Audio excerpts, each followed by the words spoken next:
Degree পঢ়িলে 1250 টকা প্ৰত্যেক মাহত আৰু গ্ৰেজুৱেচন পঢ়িলে গ্ৰেজুৱেচন পাছ কৰি স্নাতকোত্তৰ পোষ্ট গ্ৰেজুৱেচন পঢ়িলে মাহত 2500 টকা লাভ কৰিব ইয়াত কেইটামান শৰ্ত আছে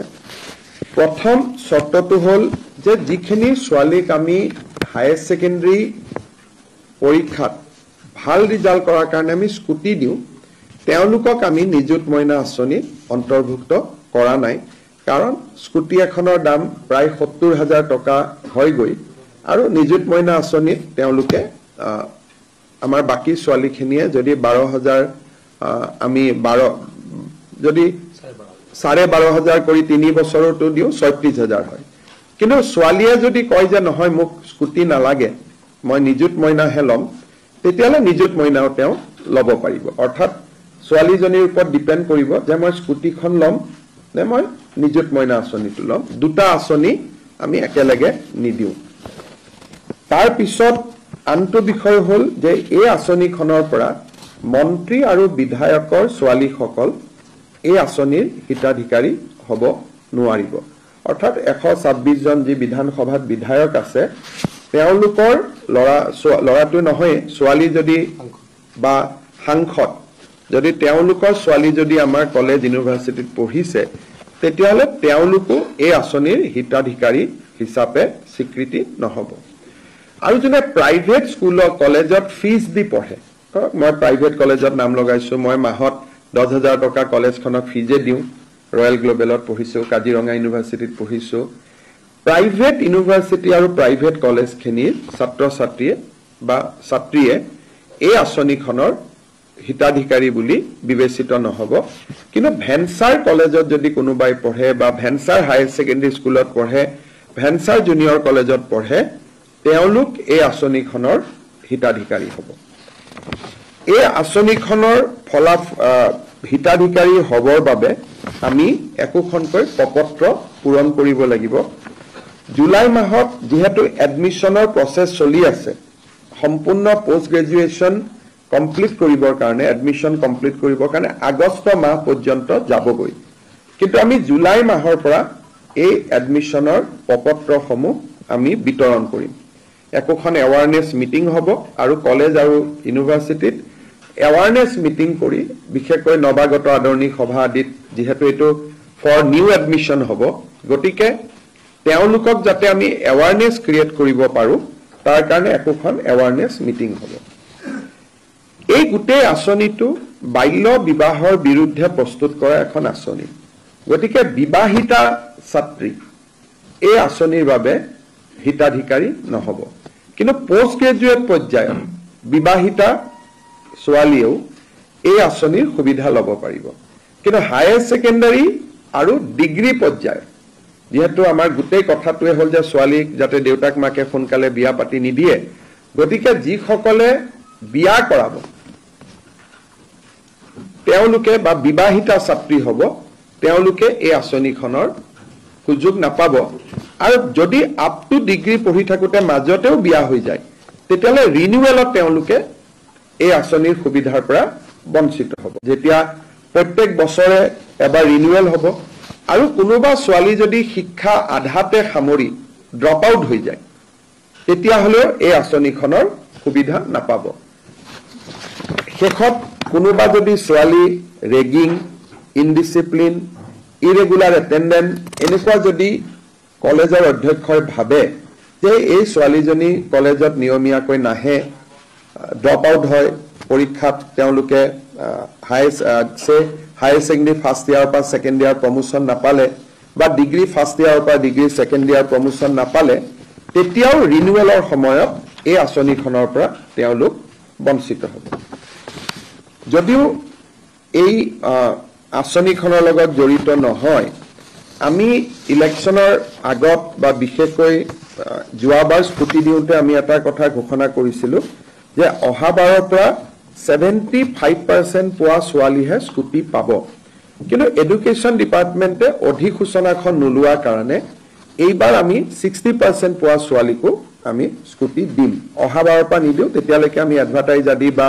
অধিসূচনা আমি প্ৰকাশ কৰিম কিন্তু MCC model code of conduct থাকাৰ কাৰণে এডুকেশ্যন ডিপাৰ্টমেণ্টে অধিসূচনাখন দিব নোৱাৰিলে সেইকাৰণে বহুতে হয়তো ক'ব পাৰে যে আমাৰ লগততো গভৰ্ণমেণ্ট অৰ্ডাৰ নাই গতিকে মন বেয়া হ'ব পাৰে সেইকাৰণে এইবাৰ আমি আপ টু 75% নকৰি 60% ছোৱালীকো আমি স্কুটি দিম প্ৰায় 50,000 ছোৱালী এইবাৰ স্কুটি পাব গতিকে নিযুত মইনা আঁচনিখনৰ প্ৰথম ধনটো আমি 11 অক্টোবৰত বেংক একাউণ্টত ট্ৰান্সফাৰ কৰিম ইয়াৰ মাজত প্ৰপত্ৰ আদি পূৰণ হ'ব এইবাৰ যিসকল ছোৱালীয়ে প্ৰপত্ৰ পূৰণ কৰি নিযুত মইনা আঁচনি পাব দ্বিতীয় বৰ্ষত আৰু তেওঁলোকে প্ৰপত্ৰ পূৰণ কৰিব নালাগে তেওঁলোকৰ খালি কোনখিনি কোনোবা বিয়া হৈ গ'ল নেকি কলেজত অহা নাই নেকি সেইখিনি আমি কলেজৰ প্ৰিন্সিপালৰ পৰা ৰিপৰ্ট লৈ ল'ম আৰু তাৰ ভিত্তিত আমি কাম কৰিম তেওঁলোকে এবাৰ ফৰ্ম ফিল আপ কৰাৰ পিছত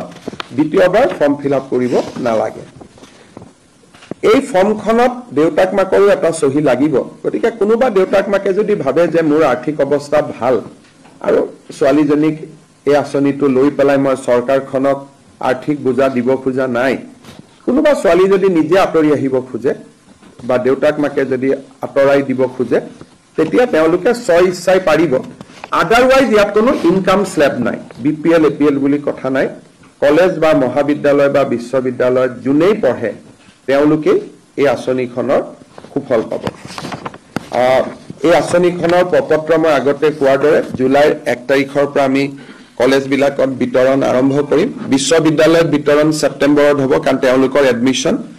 আগষ্টলৈকে চলি থাকিব আৰু প্ৰথম ইনষ্টলমেণ্টটো আমি 11 অক্টোবৰত দিম আৰু তাৰ পৰা তেওঁলোকে নিয়মীয়াকৈ পাই থাকিব জুন আৰু জুলাই মাহত তেওঁলোকে এই আঁচনিটো নাপাব কাৰণ জুন আৰু জুলাইত মেক্সিমাম এডুকেশ্যন ইনষ্টিটিউট বন্ধ থাকে আৰু আমি আঁচনিখন 10 মাহৰ বাবে আমি দিম এটা বছৰত সেইকাৰণে প্ৰত্যেক বছৰত জুন আৰু জুলাই মাহত এইটো ডিবিটি নহয় আন মাহকেইটাত এই আঁচনিটোৰ ডিবিটি হৈ থাকিব এই আঁচনিখনৰ কাৰণে এই বছৰ চৰকাৰে 300 কোটি টকা খৰচ কৰিব আৰু যেতিয়া 4 বছৰ ডিগ্ৰী কোৰ্ছলৈকে কাৰণ এই বছৰ প্ৰথম বৰ্ষৰ ষ্টুডেণ্টখিনিয়ে পাব লাহে লাহে দ্বিতীয় তৃতীয় চতুৰ্থ ইয়াৰলৈকে পাব টোটেল 10 লাখ ছোৱালীক এই আঁচনিখন আমি সুবিধা দিম তাৰমানে এই আঁচনিখন আমি হিচাপ কৰি চাইছো 5 বছৰ এই আঁচনিখন চলিব আৰু শেষৰ বছৰলৈকে যেতিয়া আমি হিচাপ কৰিম শেষ বছৰটোত এই আঁচনিৰ পৰিমাণ বা আউটগো 1500 কোটি টকা হ'ব এই বছৰ 300 কোটি হ'ব অহা বছৰ 600 কোটি হ'ব তাৰ পিছৰ বছৰ অকল ডিগ্ৰীত থাৰ্ড ইয়াৰ থাকে হাই সেকেন্ডাৰী নাথাকে পোষ্ট গ্ৰেজুৱেটত থাৰ্ড ইয়াৰ নাথাকে গতিকে থাৰ্ড ইয়াৰত 300 নাবাঢ়ে 300 600 প্ৰথম দুবছৰত বাঢ়িব থাৰ্ড ইয়াৰত 150-200 কোটি টকাকৈ বাঢ়িব কিন্তু এই আঁচনিখনে জি ইয়াৰ গ্ৰছ এডমিশ্যন ৰেচিঅ'টো এনৰোলমেণ্ট ৰেচিঅ'টো বহুত বঢ়াই দিব বিশেষকৈ কলেজত অহা যোৱাৰ পইচাৰ অসুবিধা হোৱাৰ কাৰণে বহুত দুখীয়া মানুহে নিজৰ ল'ৰা ছোৱালীক কলেজত বিশেষকৈ ছোৱালীক কলেজত নপঠায় গতিকে আজি এই আঁচনিখনে এই বছৰটোত আমি এটা ইন্টাৰনেল যেটো হিচাপ কৰিছিলো এই বছৰটোত প্ৰায় 2 লাখ ল'ৰা ছোৱালীক সামৰি ল'ব কিন্তু গোইং এহেড যেনেকে অলপ আগতে ৰনোজ পেগু ডাঙৰীয়াই কেবিনেটত এটা ডেটা দিছিলে যে স্কুটি ফাৰ্ষ্ট ডিভিজন কৰা ছোৱালীয়ে পাই কাৰণে এইবাৰ 40,000 ছোৱালীয়ে হাই সেকেন্ডাৰী ফাৰ্ষ্ট ডিভিজন পাইছে কিন্তু লৰাই ফাৰ্ষ্ট ডিভিজন পাইছে 11-12,000 তাৰমানে ছোৱালীৰ ফাৰ্ষ্ট ডিভিজনৰ সংখ্যাটো স্কুটিখনৰ কাৰণে বহুত বাঢ়ি গৈ আছে মই ভাবো যে নিযুত মইনা আঁচনিখনেও ছোৱালীৰ মাজত গ্ৰছ এনৰোলমেণ্ট ৰেচিঅ' অভাৱনীয়ভাৱে অহা কেইবছৰ মানত বৃদ্ধি কৰিব আৰু আমাৰ উদ্দেশ্যটো হ'ল যে বাল্য বিবাহ বা ড্ৰপ আউটৰ বিৰুদ্ধে যুঁজিবৰ কাৰণে 5 বছৰ আমি যদি ছোৱালীসকলক কলেজ বা স্কুলত লৈ আহিব পাৰো তাৰ পিছতই অটমুদত চলি থাকিব বা স্বয়ংক্ৰিয়ভাৱে কাৰণ বায়েক গৰাকী যদি স্কুলত গৈছে ভনীয়েক গৰাকীও পিছত স্কুলত যাব সেইকাৰণে এই আঁচনিখন 5 ইয়াৰ্ছৰ কাৰণে এই ধৰণে থাকিব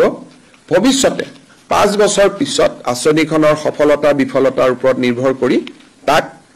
ৰিফাইনো কৰিব পৰা যাব মডিফাই কৰিব পৰা যাব কিন্তু আজি কেবিনেটে ইয়াক 5 বছৰৰ কাৰণে এই আঁচনিখন অনুমোদন কৰিছে আপোনালোকৰ যদি কিবা প্ৰশ্ন আছে আপোনালোকে সুধিব পাৰে মিস্টাৰ চিফ মিনিষ্টাৰ এটা কথা জানিব খুজিছিলোঁ এইখনত আপুনি যোনটো ক'লে যে গ্ৰেজুৱেশ্যন পঢ়ালৈকে যদি বিয়া হয় তেতিয়াহ'লে স্কিমটো নাপায়, কিন্তু সাধাৰণতে যিটো দেখা যায় হায়াৰ ছেকেণ্ডেৰী ধৰি লওক আপোনাৰ 16 পৰা 18 বছৰলৈ থাকে, 18 বছৰ হ'লে যিকোনো ছোৱালীয়ে বিয়া পাতিব পাৰে। গ্ৰেজুৱেশ্যনৰ মানে আমি ছোৱালীক বিয়া পতাটো দিলে কৰাব খুজিছো যাতে ছোৱালীজনীয়ে শিক্ষা শেষ কৰে। আমি এই গোটেই স্কিমটোৰ উদ্দেশ্য হ'ল কনষ্টিটিউচনেল লিমিট মতে আমি যাব খোজা নাই 18 বছৰ 21 বছৰ। আমাৰ কথাটো হ'ল যে ছোৱালীজনী বিবাহ